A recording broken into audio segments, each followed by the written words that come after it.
And welcome back, everyone, to the box office report of 2020. Let's try that again.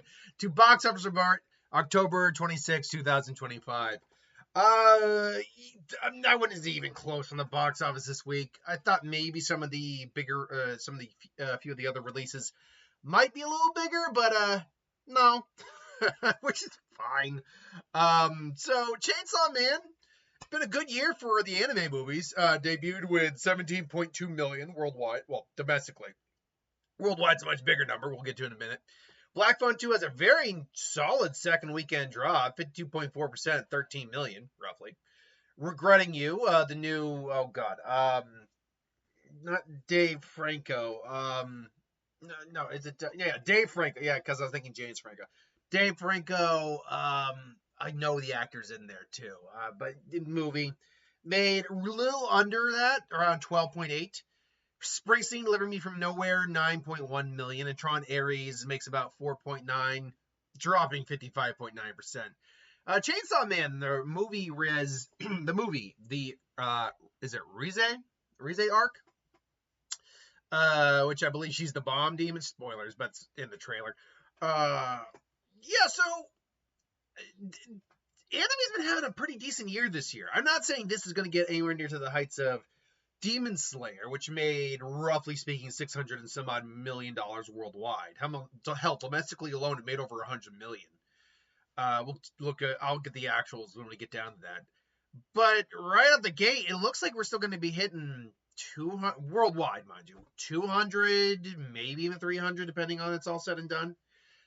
The one thing I will say this has got going against it that Demon Slayer didn't quite have going against it was the movies coming out next, not this week. This week's a pretty blank week. But going into November, that's when you're getting to some of the big hitters again. You got Predator Badlands.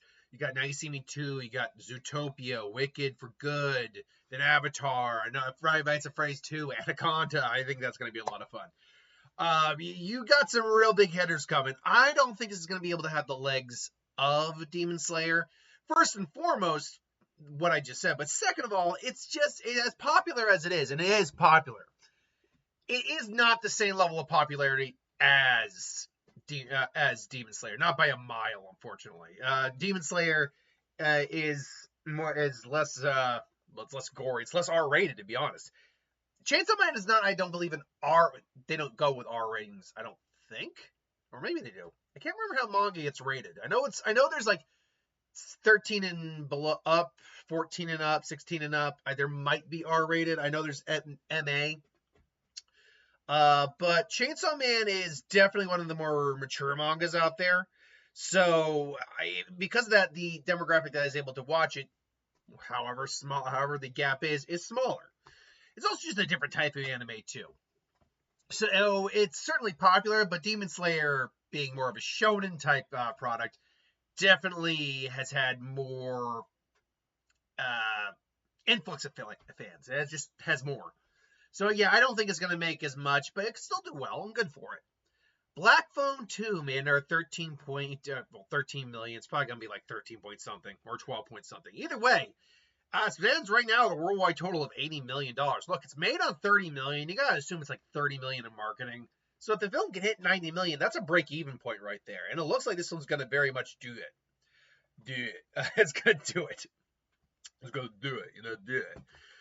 But I don't know if it's gonna reach the full-on heights of the first Black Phone. The first Black Phone made about 160 some odd million dollars.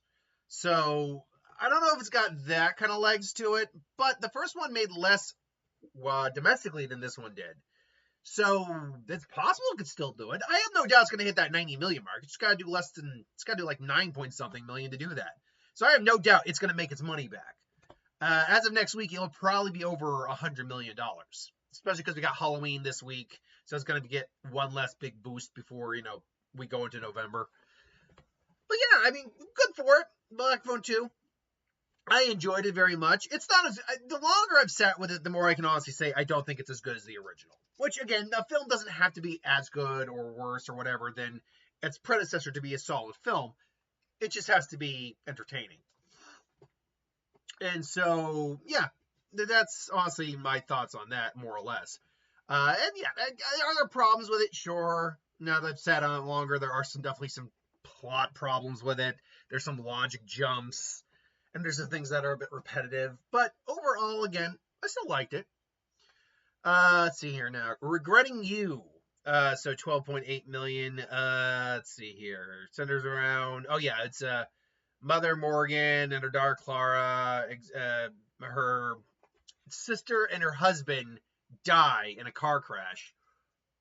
The belief is, and I don't know, I haven't seen the movie, they were actually having an affair, and so her sister's husband and her reconcile, and then her daughter's struggling while meeting a boy. I mean, good for it. These films never do great numbers. They're never that big. That's not to say they can't be. What was the one last year with Blake Lively about the abusive relationship that came and just, and now granted that was based off a book if I remember correctly. That one was based off a book, so that probably did play a factor in it, to be sure. But overall, it's still yeah, it's still not likely for this to be able to do huge numbers, but maybe it can make a little bit of a profit. Who knows? Springsteen Deliver Us from Nowhere, 9 million domestically. Worldwide, right now, it's 16.1 million. Now, this is, I don't think it's as expensive as Complete Unknown. First, here's the thing.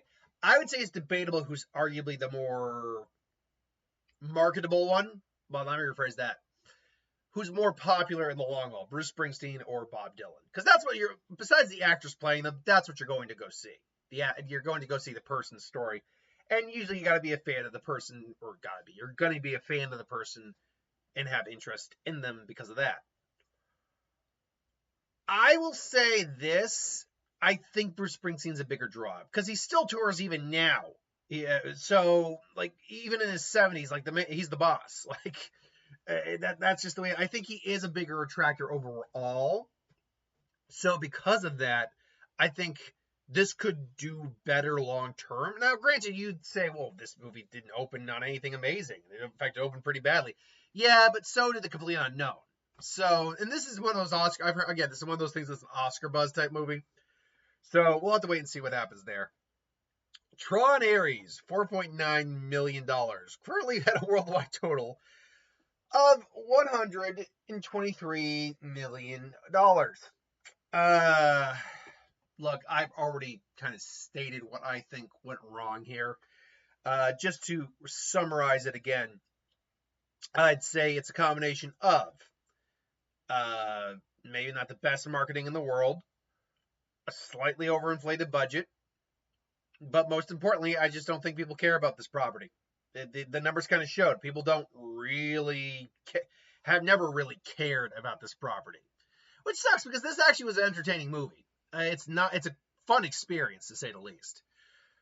So that would be my thoughts. But then we go to Good Fortune, fun little comedy from what I understand. So 3.1 million this week, currently stands worldwide at 12.5 million. Now, I don't know what this is made on. I imagine it's not a lot. Oh god. I've got like just pressure. You ever stand on your hands and let the blood rush to your head? That's the kind of feeling I got right now. It feels almost like the blood is rushing to my head right now. It's not like I have a headache. It just I feel like tense in my face. And I like, is it high blood pressure? Like, I don't think so. And I'm like, no, my pulse is fine. So I don't know what it is. Actually, that's not entirely true. I think I do know what it is, and it's something I do have to get taken care of. It's not like life-threatening as far as I know. It's just an annoyance. But regardless, Shelby Oaks, 2.3 million. Apparently, it's a new horror film on the block. Congratulations, it's $2.350,523 million. Like it's a Neon production. Those films never, maybe once in a blue moon. I think like The Substance actually ended up making money, and I believe that was Neon. But yeah, these films never end up doing very well. And to be fair, I mean, horror is horror. Yeah, you have it wasn't also very well marketed. Like I had heard of it, but I didn't know anything about it.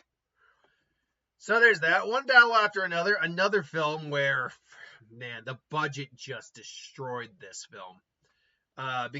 Budget and and a less than solid marketing campaign destroyed this film, because it's still, even against a $22 million, a little slightly over, opening weekend, went on to make just domestically $65 million. What the pretty much triple its the opening. And worldwide it's made about 180. But the film's made on a budget of between 170 and 180, not even factoring marketing in. This film lost a ton of money. It is very much a Killers of the Flower Moon scenario, where it was a great film, but A, it was a little long. They could have trimmed the fat off this movie a bit. B, didn't do the best marketing campaign with this. And C, clearly going for more of an Oscar buzz than anything else. So there's that. Let's see here. Beyond that, though, we got Roof Man, which made another $2 million this week. $24 million, again, a film that just did not make its money. Did not make its money. Everything else, though, is just kind of like minor at this point. Like, if I look at Demon Slayer real quick, what did Demon Slayer do? It did 132 domestically, man. Like, seriously, 132 domestically. For an anime movie, that as a total run would have actually been really impressive. For that just be domestic and the worldwide total be like 6 something, that's really impressive. That's actually really, really impressive. And that's really it. No joke, that is really it for like the box office this week. You got Long Walk, which pretty much done, couldn't even crack 60 million. Which sucks, because that was an entertaining film. You got, I know this, Bad Guys 2 is like 230, which is in the profit range. The Smashing Machine, man, that came in and went like a fart in the wind. Seriously, couldn't even crack 20 million. Oof. What was the other ones? By the way, I was intending to see, like I said, was trying to go out to see more of the Oscar films, but finances are a little tight for me right now. Nothing serious, just a little tight. And I didn't wreck my car, but I did get into a car accident. I am fine. Physically, I'm fine. I'm mentally just annoyed. But I got into a car accident which basically inhibited my travel capabilities. So, yeah, that annoyed and pissed me off. But, yeah, here we are. I forgot to get something. Well, I'll get it in between videos. Anyway, I digress. So, yeah, what was it? Begonia? That's the name of the wide release film that's getting Oscar buzz as well. 2 conspiracy-obsessed young men kidnap a high-powered CEO of a major company convinced that she's an alien intent on destroying planet Earth. Starring Jesse Plemons, Emma Stone. I can't remember who the other guy is. I think they're like the main trio. It's interesting to say the least. It's getting a lot of airplay on TV. I do want the reveal to be she is in fact an alien, but she just happens to live on Earth. Like she's not bothering anyone beyond normal human mode of bothering someone. She just lives on Earth. That would be hilarious. So that said, what does the box office look like this week? Because that's the only real wide release thing we have happening. Unless I'm missing something, which I very well could be. I'm gonna tell you right now, Begonia is not gonna be number 1. I'm probably going to lean towards Chainsaw Man as number 1 again. Black Phone 2 probably at number 2. Regretting You at number 3. Springsteen at number 4 and Begonia at number 5. I will put Begonia at number 5 because once you get into the 5th spot, it is it's going to be some big drops here. And I think depending on how big the wide release is, 17 screens is probably going to get about 1,000 plus screens, at least 2,000 maybe. And it made almost $700,000 on 17 screens. Yeah. Now I just want to point out, as you'll see in my review later on today, there's not an instance, there's nothing showing Frankenstein here. I am wondering how limited a release Frankenstein was, because we got to actually go see it, not at my local Cinemark, but at one of my other theaters called Garden Theater in Greenfield, Mass. And you know what? I'd never gone to a movie there. It's a nice little theater. I think they did need to work on their sound a little bit, and their lighting system's a little off. It's like pitch black in there when you go in there. But otherwise, it's a fun little theater. I did like it, and no, we got to watch it on the big screen. So I don't know how many other theaters did that, but cool. Anyway, I digress. What did you think this week's box office? Why did you think some films succeeded better than others? You know, do you think Springsteen or Regretting You will be able to make some money back? What do you think is the ultimate reason for the downfall of movies like One Bell After Another or Tron Ares?